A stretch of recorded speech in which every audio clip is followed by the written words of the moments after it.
ପ୍ରେମର ସିଂହାସନ। ଲେଖକ ଶ୍ରୀ ଗୋଦାବରୀଶ ମହାପାତ୍ର।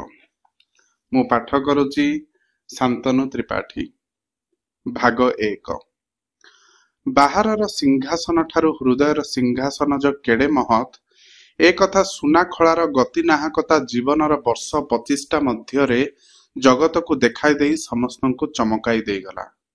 ବୋଲଗଡ଼ର ନିରାଟ ନିଷ୍ଠୁର ବିଲ ପଡ଼ିଆରେ ମୁକୁଳା ମୁଣ୍ଡରେ ଖରାବର୍ଷା ଶୀତରେ କାମ କରି ଗତି ଯାହା କିଛି ରୋଜଗାର କଲା, ତାର ହୃଦୟ ସିଂହାସନ ଗଢ଼ିବା ପାଇଁ ତା ଯଥେଷ୍ଟ ହେଲା ନାହିଁ।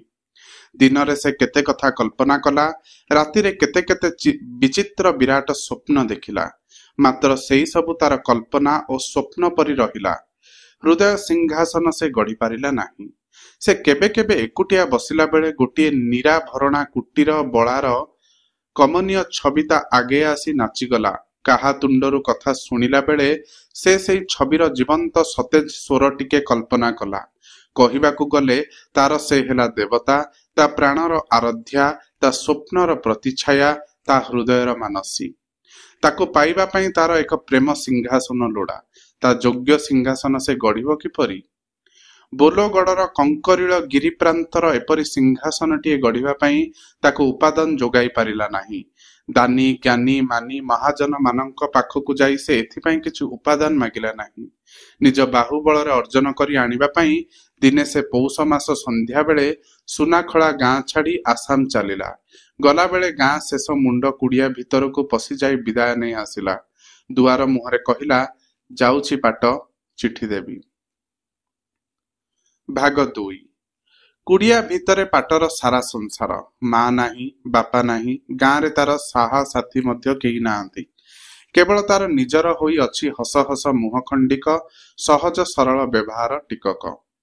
ଓଡ଼ିଶାରେ 26 ସାଲ ଦୁର୍ଭିକ୍ଷର ନିଷ୍ଠୁର ତାଡ଼ନାରେ ଗାଁ ଗଣ୍ଡା ଯେତେବେଳେ ଜନଶୂନ୍ୟ ହେଉଥିଲା, ଘଡ଼ି ଘଡ଼ିକ ମଧ୍ୟରେ ବାପା ମା ଭାଇ ଭଉଣୀଙ୍କ ମଧ୍ୟରେ ଚିରଦିନ ପାଇଁ ବିଦାୟ ଦିଆନିଆ ଚାଲିଥିଲା, ସେହି ସମୟରେ ଏକ ମୁଠି ଚାଉଳ ବଣ୍ଟା କେନ୍ଦ୍ରରେ ପାଟ ସହିତ ଗତିର ପରିଚୟ। ଦୁହେଁ ଜାତିର ବାଉରୀ, ହିନ୍ଦୁ ଜାତିର ଅସ୍ପୃଶ୍ୟ। ଏହି ପିତୃହୀନ ଅସ୍ପୃଶ୍ୟ ବାଳକ ବାଳିକା ଦୁହିଁଙ୍କର ମା ଦୁହେଁ ଭାଗ୍ୟ ସ୍ରୋତରେ ଭାସି ଭାସି ଆଉ କେତେଦିନ ପରେ ସୁନାଖଳା ଗାଁର ଶେଷ ମୁଣ୍ଡରେ 2-4ଟା ବେଢ଼ା ବାଉଁଶରେ ତିଆରି ହୋଇଥିବା 2 ଖଣ୍ଡି କୁଡ଼ିଆ ଭିତରେ ଲାଗିଲେ। କିଛି ଦିନ ପରେ ସେଇ କୁଡ଼ିଆ ଭିତରେ ମୃତ୍ୟୁ ଲୀଳା ଆରମ୍ଭ ହେଲା। ମୃତ୍ୟୁ ଦେବତା ଧନୀ ଦରିଦ୍ର ନ ବିଚାରି ସୁନାଖଳା ପରି ଜଣାଶୁଣା ଗାଁରେ ମଧ୍ୟ ତାର ଲୀଳାଖେଳା ଆରମ୍ଭ କରିଦେଲା। ସେଇ କୁଡ଼ିଆ ଭିତରେ 2ଟି ଅନାଥ ବାଳକ ବାଳିକାଙ୍କୁ ବୋଲଗଡ଼ ରାଜ୍ୟରୁ ମରୁ ପଡ଼ିଆରେ ଛାଡ଼ି ଦେଇ ଆଖି ବୁଜିଦେଲେ। ଆଖି ବୁଜିବା ପୂର୍ବରୁ ଦୁହିଁଙ୍କ ଭିତରେ କଥା ହୋଇଥିଲେ ଯେ ଗତି ସହିତ ପାଟର ବିଭାଘର ହେବ। ଏ କଥା ଗତି ଜାଣେ, ପାଟ ମଧ୍ୟ ଜାଣେ। ଗତିକି ଯେତେବେଳେ 18 ବର୍ଷ ବୟସ, ପାଟକୁ 13 ବର୍ଷ ବୟସ ହେଲା। ଏ ନିର୍ବନ୍ଧ କଥା ସେମାନଙ୍କର ମନେ ପଡ଼ିଲା। ମନେ ପକାଇ ପାଟର ଲଜ୍ଜାର ସୀମା ରହିଲା ନାହିଁ। ଗତିର ନୂତନ ଘରଦ୍ୱାର କରିବା ପାଇଁ ଯୋଗାଡ଼ରେ ବାକି ରହିଲା ନାହିଁ। ପର ଦ୍ୱାରରେ ଚାକିରି କରି ସେ କିଛି ପଇସା ରୋଜଗାର କଲା। ସେଇ ପଇସାରେ ଘର ଖଣ୍ଡିକ ଟେକି ପରଠାରୁ 4 ମାଣ ଚାଷ କଲା। ଦେଖୁ ଦେଖୁ ତା ଆର ବର୍ଷକୁ ସେଇ ନୂଆ କୁଡ଼ିଆ ଭିତରେ 2 ଭରଣା ପୁରୁଣା ଧାନ ଜମା। ଲୋକେ କହିଲେ, ଗତି ନାହାକ ନିଜ ବାହାଘର ପାଇଁ କେଡ଼େ ଲୋଭରେ ଧାଇଁଛି, ଗାଁ କରଣ ସାଆନ୍ତକୁ ବଳିଯିବ ପରା। କିନ୍ତୁ ଅଧା ପଥରେ ବାଧା ପଡ଼ିଲା। ଖଙ୍ଗୁରିଆ ଗାଁର ବାଞ୍ଛା ନାହାକର ପୁଅ ସହିତ ପାଟର ପ୍ରସଙ୍ଗ ଉଠିଲା। ଗତି କେବେ ଏ କଥା କଳ୍ପନା କରିନଥିଲା। ପାଟ ଯେ ତାର ଏବଂ ସେ ଯେ ପାଟର, ଏ କଥା ସେ ବୁଦ୍ଧି ହେଲା ଦିନୁ ବୁଝି ଆସିଥିଲା। ତା ଦେହର ପ୍ରତି ଲୋମକୂପରେ, ତା ଘରର ପ୍ରତି ବାଲିକଣାରେ ପାଟ ଲୁଚି ରହି ହସୁଥିବା ପରି ଏ ପର୍ଯ୍ୟନ୍ତ ସେ ଜାଣିଥିଲା। ଏ କଥା ଶୁଣି ତା ମନରେ ହଠାତ୍ ଅସମ୍ଭବ ଭାବାନ୍ତର ଆସିବା କଥା। ଦିନେ ସୂର୍ଯ୍ୟ ନ ଉଠୁଣୁ ସେ ଯାଇ ପାଟ ସହିତ ଦେଖା କଲା। ପାଗଳ ପରି ପାଟର ହାତ 2ଟା ଭିଡ଼ି ଧରି କହିଲା, ପାଟ, ସତ କହିଲୁ କାହା ସଙ୍ଗେ ଗଣ୍ଠି ବନ୍ଧା ହେଇଛୁ? ପାଟ ଲାଜରେ ମୁଣ୍ଡ ପୋତି ଧୀରେ ଧୀରେ ଉତ୍ତର ଦେଲା, କିଛି ତ ହେଇନାହିଁ, କଥା ହୋଇଛି। ଗତ ସେଠି ଠିଆ ହୋଇ ନପାରି ଝାଉଁଳିଲା ପରି ତଳେ ବସି ପଡ଼ିଲା।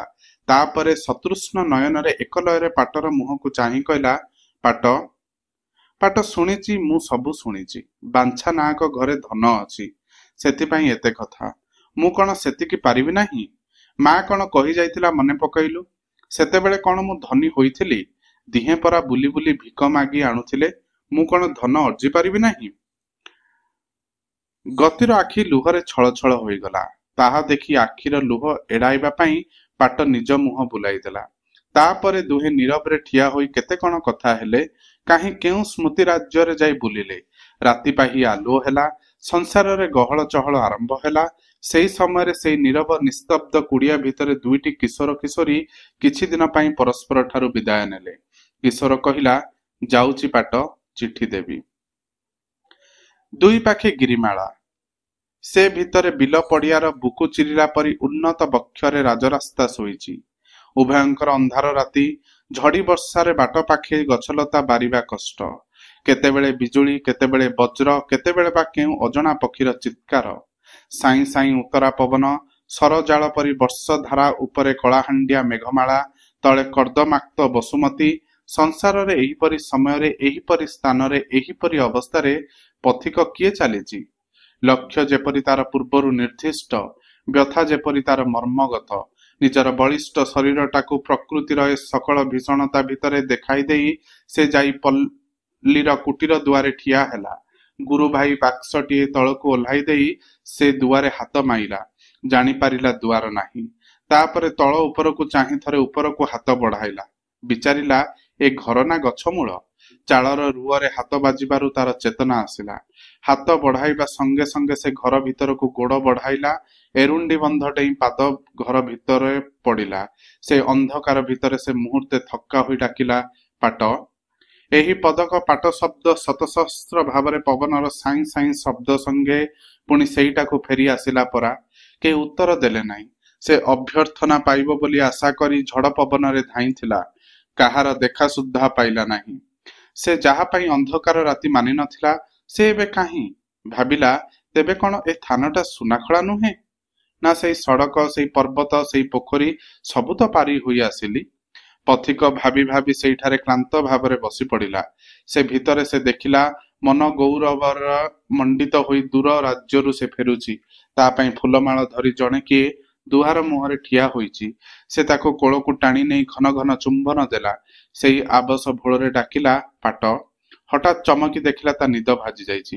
ପିଣ୍ଡାରେ ପ୍ରବାସ ଫେରନ୍ତାର ବାକ୍ସଟିଏ ଦେଖି ଗାଁ ଲୋକେ ଜମା ହୋଇ ତାକୁ ଦୋଦ ଚିହ୍ନା ହେଉଛନ୍ତି।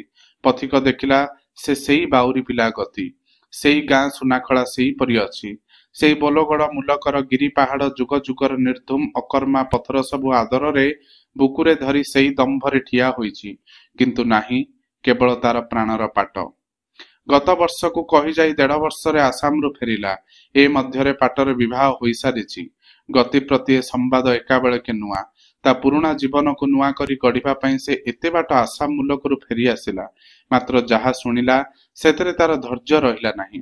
ବସିବା ଥାନରୁ ଉଠିବାକୁ ତାର ମନ ଡାକିଲା ନାହିଁ। ଦିନେ, 2 ଦିନ, 4 ଦିନ, 8 ଦିନ ଗଲା। ଗାଁର କରଣ ସାଆନ୍ତେ ଜାଣିଲେ, ପର ଗାଁ ଲୋକେ ଜାଣିଲେ। ଖବର ହେଲା ଯେ ସୁନାଖଳା ଗତି ନାହକ ଆସାମରୁ ଫେରିଆସି ମୂକ ହୋଇଯାଇଛି। ମୂକ ଗତିର ଆଉ କଥା କହିବାକୁ କିଛି ନଥିଲା। ଯାହା କହିବା କଥା ସେ ଆଗରୁ ପାଟକୁ କହି ସାରିଛି। ବର୍ତ୍ତମାନ ତାର ହୃଦୟ ସିଂହାସନ, ପ୍ରେମର ସିଂହାସନ ଗଢ଼ିବା କଥା, ସେଇ କାର୍ଯ୍ୟରେ ସେ ଲାଗିଗଲା। ଭାଗ 4। ଗତ 15 ଦିନ ମଧ୍ୟରେ ଘରେ ଥିବା ସମ୍ପତ୍ତି ପତ୍ର ବିକି ସାରିଲା। ଘର ଖଣ୍ଡିକ ଜଣଙ୍କୁ ବନ୍ଧକ ଦେଇଦେଲା। ତାପରେ ଆସାମରୁ ଯାହା ରୋଜଗାର କରିଥିଲା ସବୁ ଏକାଠି କଲା। ଗତିର ଏ ମୂକ ରୋଗ କଥା କେହି ବୁଝିପାରିଲେ ନାହିଁ। ପାଟ ପାଖକୁ ଖବର ଯାଇଥିଲେ ବା ସେ ବୁଝିପାରିଥାନ୍ତା। ଦିନେ ସନ୍ଧ୍ୟାବେଳେ ସେ ବେଶୀ ବାଉଳି ଚାଉଳି ହୋଇ ପଛପଟ ହେବାକୁ ଲାଗିଲା। ବୁକୁ ଉପରେ କଣ କାନପୁଡ଼ାଟାଏ ଧରି କେବଳ ପାଟ ପାଟ ବୋଲି ପାଟିଗଲା। ମାତ୍ର ପାଟ ପ୍ରକୃତରେ ଯେତେବେଳେ ପର ମୁହଁକୁ ଖବର ପାଇ ତା ସ୍ୱାମୀକୁ ସାଙ୍ଗରେ ଧରି ତାର ସେଜ ପାଖେ ଆସି ଠିଆ ହେଲା, ସେତେବେଳକୁ ସବୁ ଶେଷ ହୋଇଯାଇଥିଲା। ସନ୍ନିପାତର ଶେଷ ମୁହୂର୍ତ୍ତରେ ସେ କେବଳ ମୁଣ୍ଡ ଗଡ଼ଉଥିଲା। ପରେ ଦେଖାଗଲା, ସେଇ ପୁଡ଼ାଟି ଭିତରେ ଗୋଟିଏ ହାର, 2ଟି ମୁଦି, ସବୁ ସୁନାର। ପାଟ ଏହି ପୁଡ଼ାଟିର ଅର୍ଥ ବେଶ ବୁଝିଲା। ହୃଦୟ ଭିତରେ ପ୍ରେମ ସିଂହାସନ ଗଢ଼ି ପାଟକୁ କେବଳ ସେ ସେଥିରେ ବସାଇଥିଲା। ଆଉ ପାଟର ମନୋବୋଧ ପାଇଁ ନିଜ ଦେହର ରକ୍ତ ପାଣି କରି ଏ କେତୋଟି ପାର୍ଥିବ ଜିନିଷ ତା ପାଇଁ ସଜାଡ଼ି ରଖିଥିଲା। ଏହି ପ୍ରେମ ସିଂହାସନ କଥା ସୁନାଖଳାର ଗତି ବୁଝିଥିଲା। ପରେ ପାଟ ବୁଝିଲା। ମାତ୍ର ଅନ୍ୟ ଲୋକେ କୁହାକୁହି ହେଲେ, ଗତି ନାହକକୁ ଆସାମରେ କିଏ ପାଙ୍ଗି ଛାଡ଼ିଦେଲା।